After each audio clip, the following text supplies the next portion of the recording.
Namaskar to all of you. This is a series on the book Synthesis of Yoga written by Sri Aurobindo. And this talk is in continuation with one previous talk on self-consecration. Just to do a little bit of a recap on that talk, we started with understanding the meaning of self-consecration. Consecration, the word meaning devotion to the sacred, devotion to the divine within us. And we talked about the importance of a complete and effective consecration of our whole being to the sacred on the path of yoga. We use the analogy of a boat with multiple rowers in it, and if in a way our mind or intellect is the only part which is interested in the divine, and our heart or our will is still looking out in its externalized order, then what happens is that this boat being rowed by some of the rowers in one direction is being rowed in another direction by the other set of rowers. So the boat keeps going back and forth rather than moving forward swiftly on the path of yoga.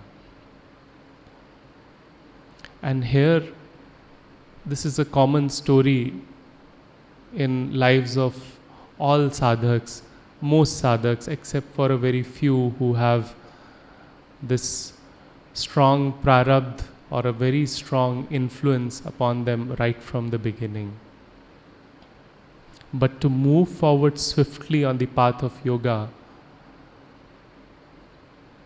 for that secret of success on the path of yoga, Sri Aurobindo gives out the mantra that yoga is not one of the aims in life, but the one and only aim of life. It is not just an important part of life, but the whole life. Again, a beautiful line to hear, but such a challenge to bring it to practice in our life, because the ego very often takes the center stage and tells us that I will create that balance of material life and spiritual life for you.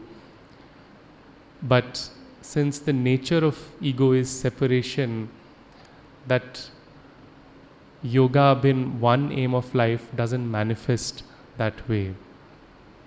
So here Sri Aurobindo talks about the importance of dissolving that center of faith which looks out in an externalized order for its satisfaction, development, and rather create a deeper center of faith and vision which seeks only the divine and sees only the divine. And once we create that deeper center and submit our being to that, it's important to compel to submit every part of our being, our complex human system, to compel it again and again to surrender and submit and consecrate to that deeper faith and vision. But the moment there is this conversation around dissolving that faith of looking out, there is always this question which arises, and very common shortcuts on the path of yoga that arise. And the first shortcut being to see the outer life as a source of suffering, as a source of illusion and distraction in our life, and hence rejecting it and moving into seclusion. But on the path of integral yoga, Sri Aurobindo talks about life being accepted as a half-wheeled manifestation of the divine, and our role is to contribute to the transformation of this half-wheeled manifestation and help reveal more and more divinity in this life. The second common shortcut on this complete and effective consecration towards the divine is considering that there are so many different parts of our system. There is the mind, the will, the heart, the ego, the vital, the physical body, the senses. One shortcut that can be made is to take up one of these faculties and master those faculties as a source of divine realization and quieten rest of them, as it is done in Bhakti Yoga, where heart and bhakti is chosen as the chief instrument, or in Gyan Yoga, where the intellect is chosen as the chief instrument. But here again, Sri Aurobindo debars us on the path of integral yoga from simplifying it. It may be seen as a transient passage. One may do it for a short while. But again, each part of our being has to be seen as an instrument. It has to be accepted as an instrument of divine realization and divine manifestation on earth.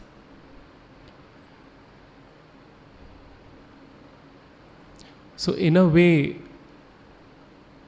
it is about creating that consecration and concentration in our being, which is a kind of an all-receiving concentration, where the light of the divine is not being received just by the heart or just by the mind. It is every part of our being which receives this light.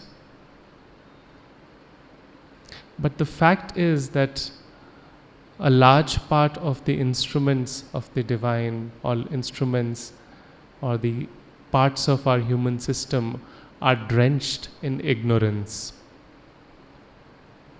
So a question arises, is there one part of the human system that we can preferentially choose or use as an anchor or as a lever, which helps us go through the waves of emotions, go through the waves of falsehood, and still stay connected and anchored in the purpose of our life?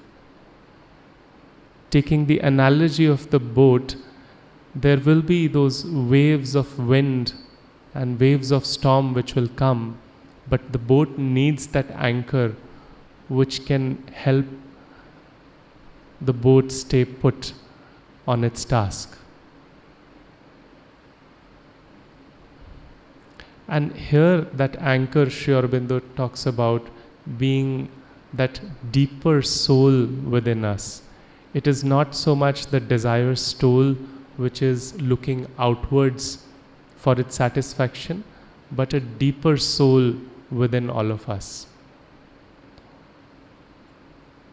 And this deeper soul one can open to in those moments where there is enough peace in our being, there is enough contentment, enough love and expansion of the heart, a sense of worthiness. In those moments, one can gradually open up to the depths of our being, into that psychic presence or a deep space of feeling and emotion, which in a way is always connected to the divine. And then again, there is also this higher light which can act like an anchor for our human system.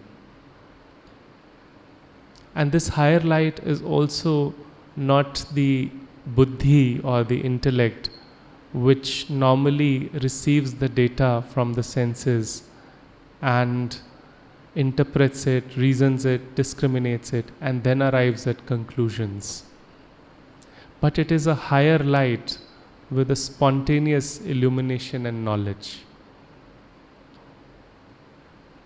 When there is a significant prarabdha, when there is a certain expansion of heart, when there is a certain persistent effort and concentration, when there is a certain level of peace and love within our being, then the doors open up and our vision turns from the vision of duality into this one illumined vision of higher light.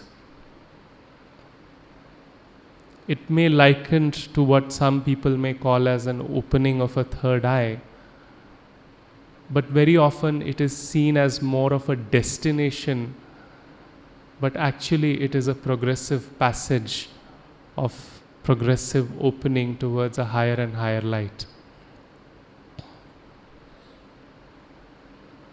And it's beautiful how Sri Aurobindo uses the word higher light to describe it, and not just light, because even in our lives there is a lower light and an intermediate light which is at function. It's not like an animal doesn't have any light. It itself also has its own rudimentary reason and a will in function. It has that instinct or intuition within it also. And so does man, which has that intermediate light, which is our buddhi, which has the capacity to rise above the vital to a certain degree. But here it is the higher light and this deeper soul within us, or the psychic presence, which are the two anchors or levers which we can touch upon to rise above the influence of the external life and the impulses arising every moment within us. Sri Aurobindo describes this as this higher mentality and this deeper soul, the psychic element in man, are the two grappling hooks by which the divine can lay hold upon his nature. So he describes this as two grappling hooks, and it is nice to see it from two different perspectives. From the point of view of a human being, these two elements, the psychic and the higher mentality, act like an anchor or a lever for us to reach out to the divine. But it is the divine also which seeks us. And for the divine, these two elements are the hooks through which it can lay hold upon our whole nature. It is through these two hooks that the divine can get closer and transform every aspect of our being. We may talk about this higher light and the deeper psychic presence within us, but there is always this desire soul which is also in action within us, which is constantly pulling us outwards into, again, the ignorance and the falsehood of life. And this desire soul is also a part of us which calls for transformation, which needs that transformation. And Sri Aurobindo offers us a beautiful 3-step formula in order to transform this desire soul within us. It is that element which seeks out things outside. Sri Aurobindo describes desire as it is a seeking out for pleasure in a state of limitation and insecurity.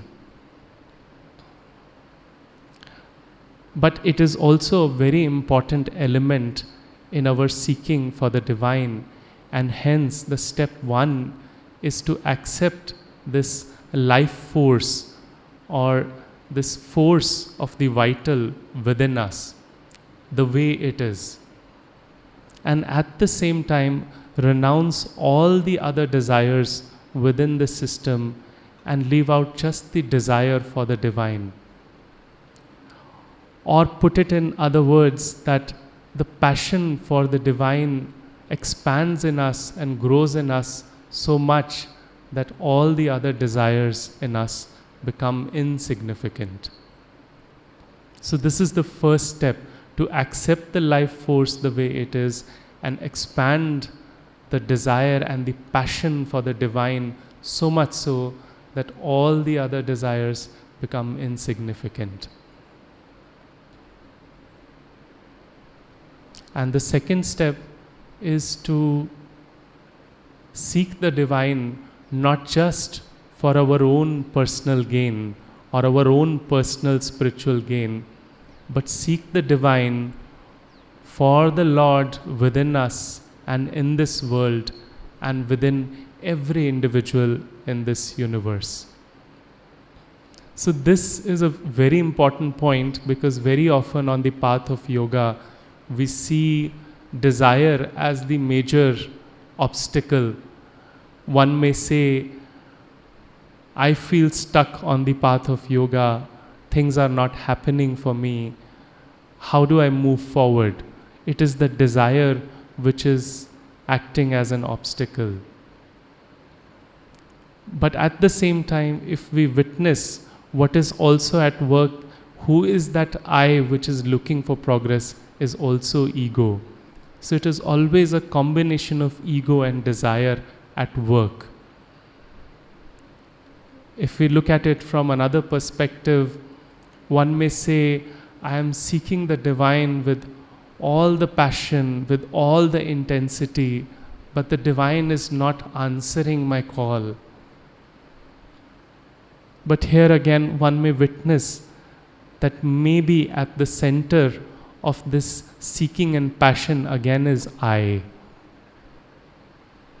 So it is the knot of both ego and desire which needs to be together dissolved, and Sri Aurobindo offers us this simple and beautiful solution to seek the divine not for our own sake, but for the sake of the divine within us and for the sake of divine within every individual in this universe and for the whole universe.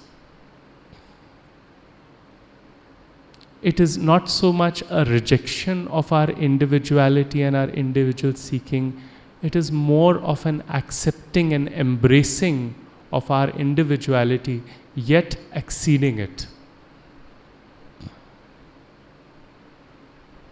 And thirdly, the third step, which Sri Aurobindo describes as the most difficult of the three steps,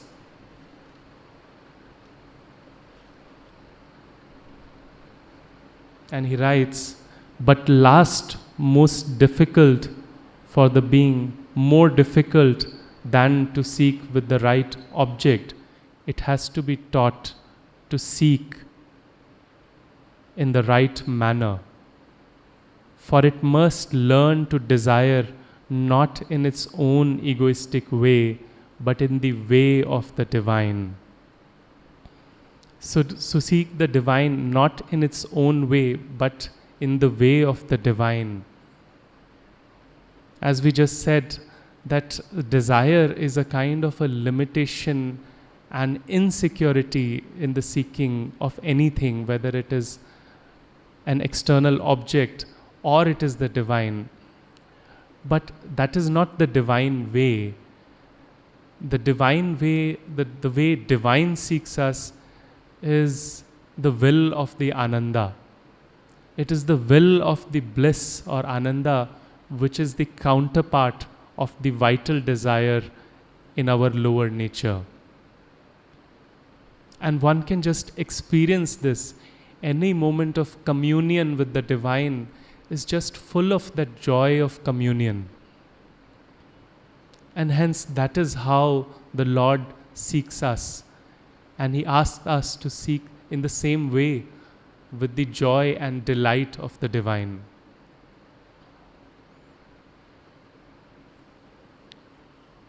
And then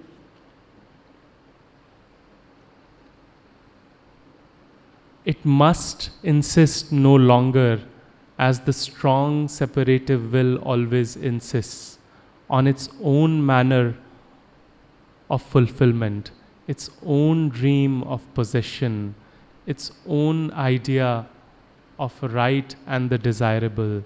It must yearn to fulfill a larger and greater will, and consent to wait upon a less interested and ignorant guidance. So the desire within us creates its own formation, its own sense of right and wrong, and seeks the divine in that fashion. But to find the divine way, it is about waiting upon this less interested and ignorant guidance, and wait upon with intense patience for the divine to show us the way on how to seek, on to give us the next step on the path. And then to initiate any action from the best possible point of initiation. In one of the places in this book, Sri Aurobindo writes that it is not the quality of action or the quality of object that we choose in life which is so important, but it is the quality of soul from where we act which is the most important.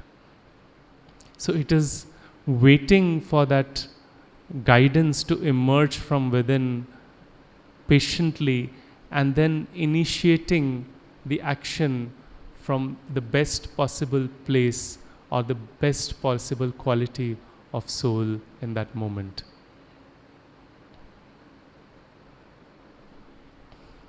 So we have talked about the opening of our being and our passage into this psychic being deep within us.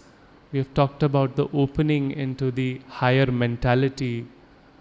We've discussed the 3-step formula which Sri Aurobindo gives in order to rise above and help transform the element of desire within us, not just reject it, embrace it and transform it.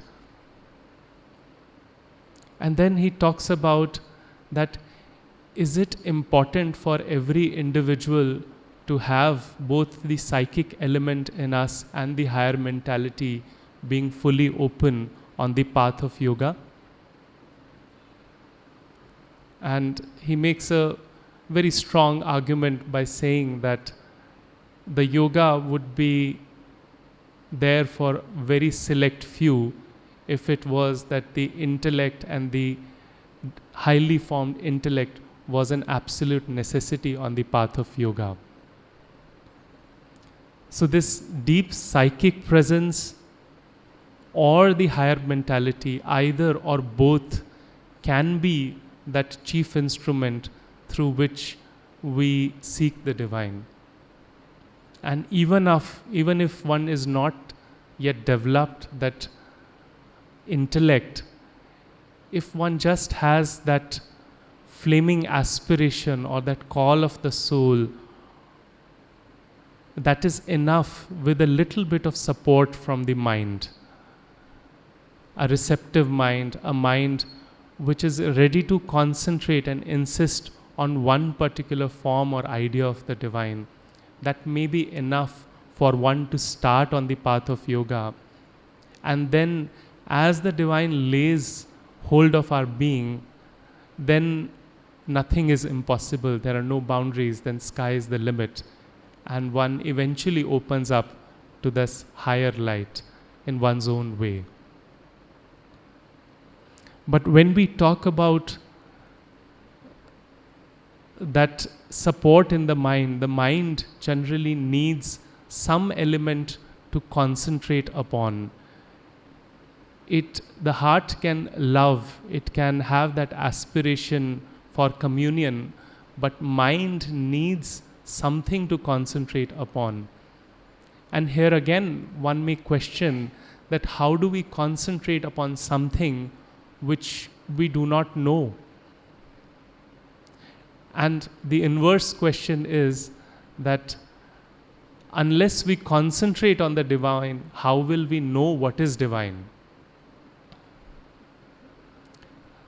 So here also a simple answer that Sri Aurobindo offers is that it is not very important that what name and form our being opens up to, our mind opens up to concentrate upon the divine. It may be any narrow idea or even any form or name which we have a certain faith in is a good starting point for an individual. But eventually, as one concentrates, as one's aspiration grows, eventually that divine form is not just all embracing but all exceeding. These are two beautiful words that he uses, that the divine which we actually wish to concentrate on is not just that one name or form which we have faith in, it is all embracing and all exceeding. It is also the Shiva, it is also the Krishna, it is also the Kali, and much more, all exceeding.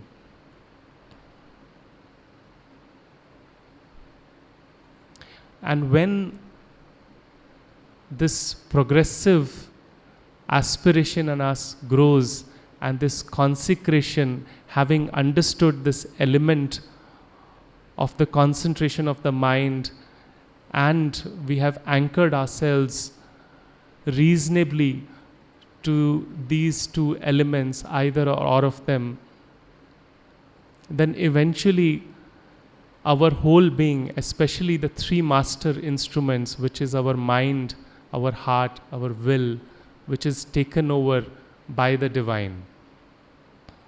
And the transformation process starts in our whole being.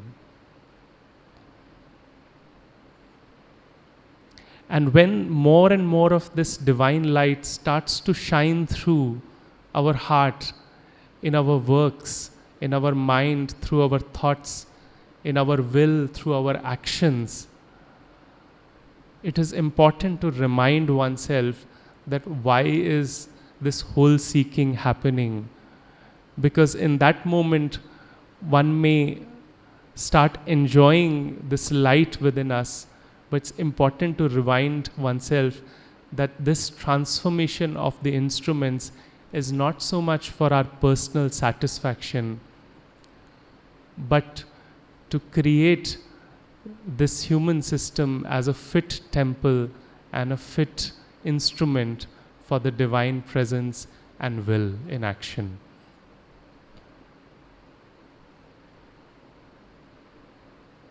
So we have talked about the passage to the psychic, the passage to the higher mentality, for our concentration, the transformation of the desire soul. We have looked at the intention with which this transformation is happening to make this whole system as a fit instrument of the divine. And as our concentration grows, another important corollary to this process of our flaming aspiration is an element of rejection, which is also equally important on the path of yoga.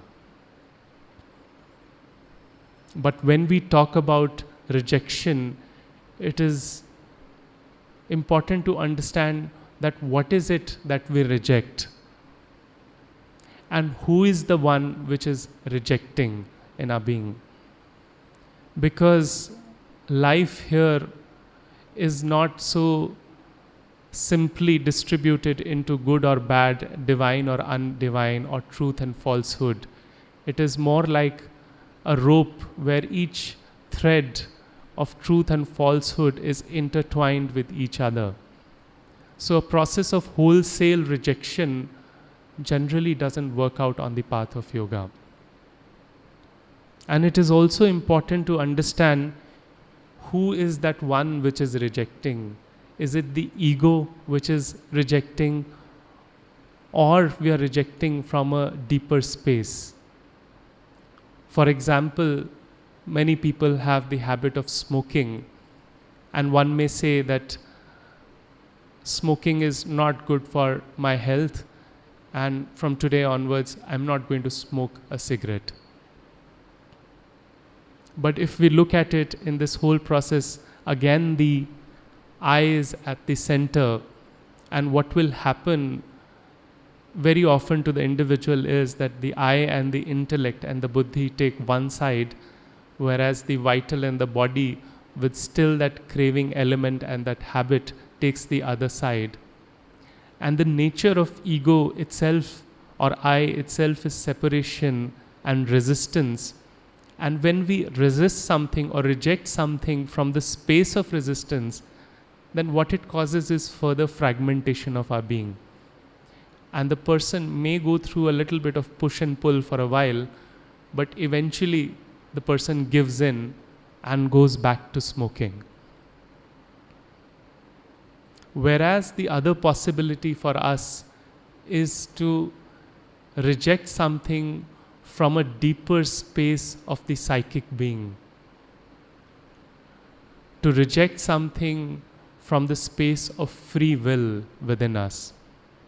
And from that space, the person may say that I love this body and wish to transform this to be a fit instrument for the divine action. And I let go of this habit of smoking and I act out of moderation and heartfulness. And in this process, thanks to the connection of the psychic to the abundant divine source, one gets a constant strength to let go of this habit. One is neither too attached to smoking, nor is one attached to not smoking. And the habit, one may go through those ups and downs, but the habit gradually fades away at its own pace. So when it comes to who rejects, it is acting from a psychic space, from a space of moderation, heartfulness, and from a space of free will or free choice. And when it comes to what is it that we reject, is a challenging question to answer, because what is helpful for us right now may become something which is an obstruction to us on the path of sadhana in a few moments from now, or a few years from now, or a few months from now. So again, there cannot be a wholesale rejection of every element of something, that this is good or this is bad. That thing itself is subjective. And if we look at how Sri Aurobindo describes what needs to be rejected, he says that all interference from below that would falsify the truth of superior action must first be inhibited or rendered impotent, and it must be done by our own free choice. A continual and always repeated refusal of the impulsions and falsehoods of the lower nature is asked from us, and an insistent support to the truth as it grows in our parts. So a support to the truth and a rejection of all that which will falsify the true action in us. Now this is a very broad and subjective statement, and hence it's important to realize what we reject will vary.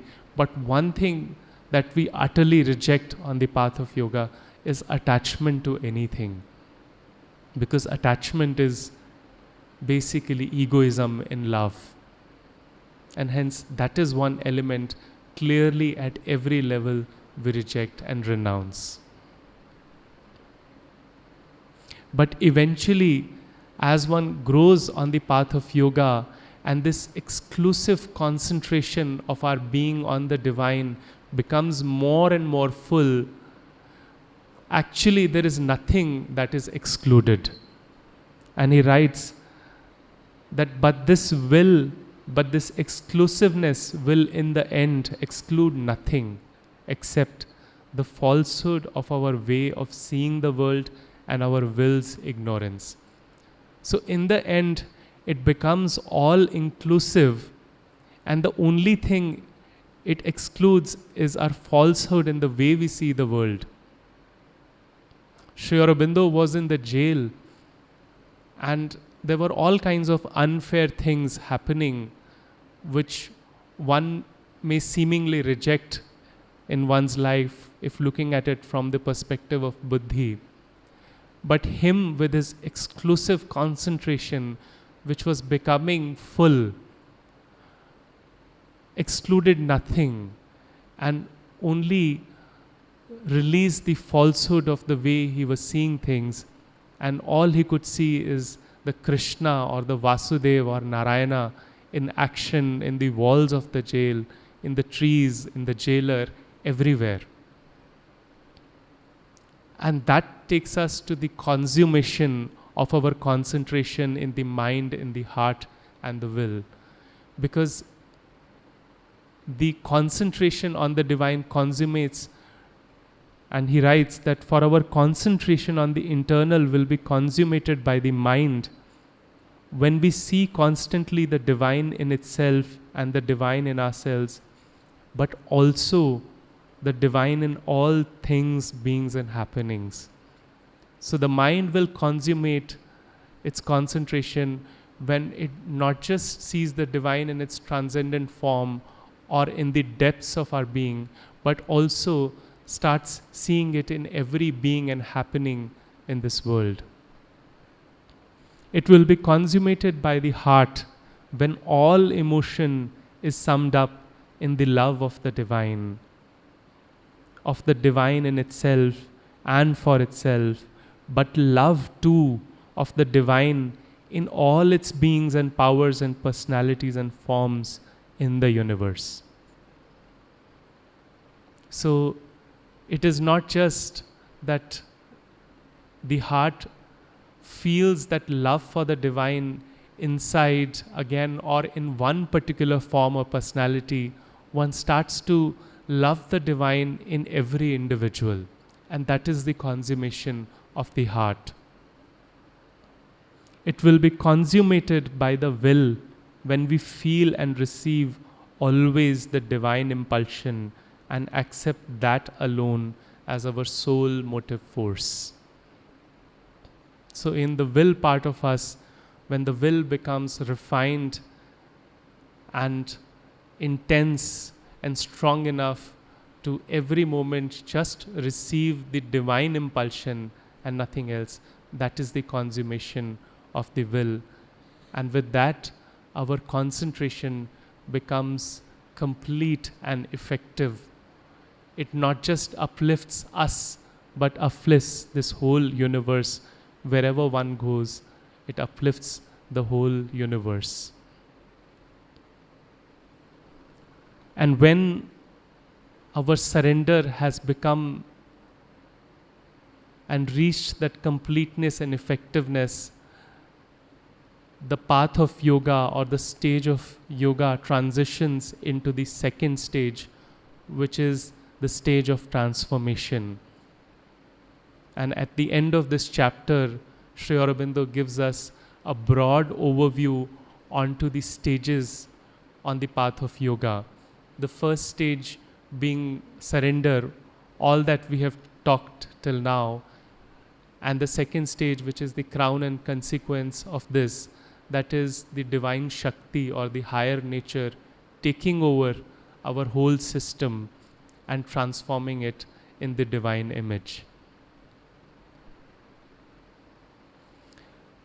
But this stage 1 and stage 2, our intellect likes to look at things in a linear fashion, that A comes first and B comes second.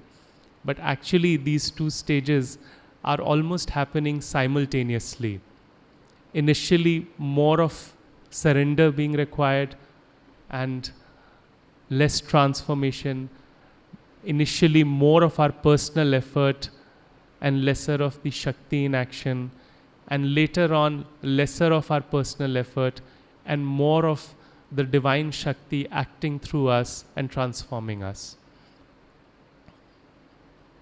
And there is a beautiful bridge or a transitional phase between these two stages, which Aurobindo describes through two words: the phase through which there is to be a vigilant passivity. Because there comes a point when our personal effort starts to come in the way of the divine transformation. The Shakti has already taken hold of our being, and in that moment, if we act through our personal effort, it acts like an obstruction. And in those moments of transition, it is important to be in a space of vigilant passivity. One becomes passive and allows with the faith for the divine to act through us, but at the same time, one stays vigilant of any of those lower impulsions coming into our system and falsifying that true action of the divine. So a stage of surrender followed by a stage of vigilant passivity, followed by a complete takeover by the divine Shakti. And to describe that last stage, to read out the last lines in this chapter: the Supreme has laid his luminous hand upon a chosen human vessel of his miraculous light and power and Ananda. The Supreme has laid his luminous hand upon a chosen human vessel of his miraculous light and power and Ananda.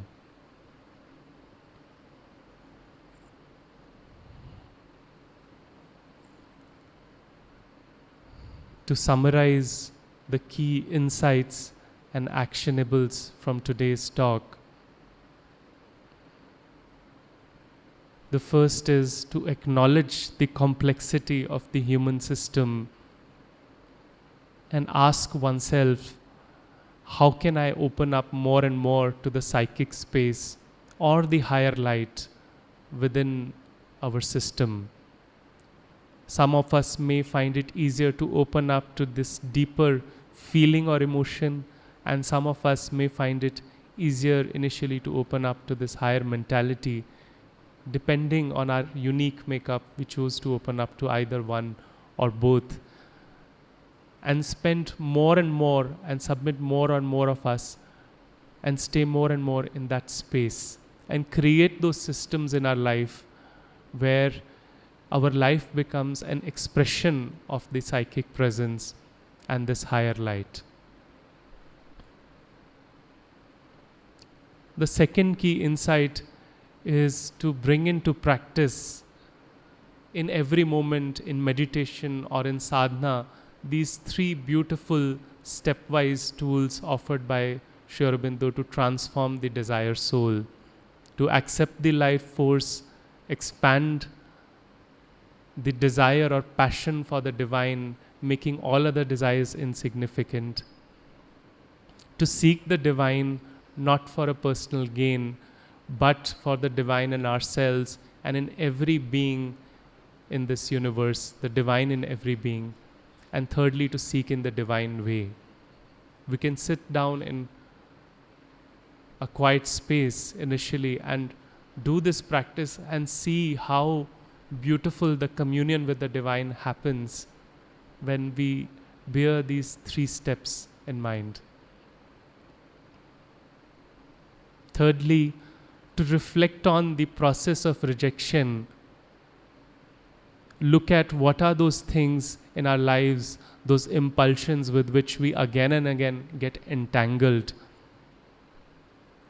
and to see what in it is to be rejected and what in it is to be accepted and transformed, and do that from that psychic space more and more rather than ego.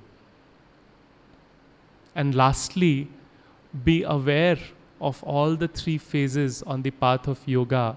And as the spiral of yoga is expanding within us, to develop that vigilant passivity, it is not always about the personal effort, and it is not always about handing over the thread of our being to the divine, but yet maintaining that intermediate vigilant passivity in our being.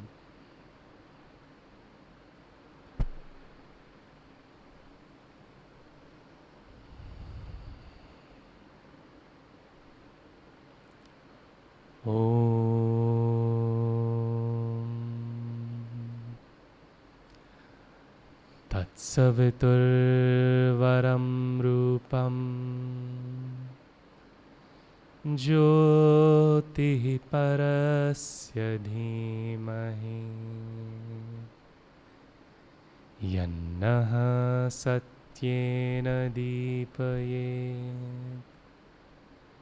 यन्नः सत्येन दीपयेत्। ॐ तत्सवितुर्वरं रूपं ज्योतिः परस्य धीमहि यन्नः सत्येन दीपयेत् यन्नः सत्येन दीपयेत्। ॐ तत्सवितुर्वरं रूपं ज्योतिः परस्य धीमहि यन्नः सत्येन दीपयेत् यन्नः सत्येन दीपयेत्। Thank you.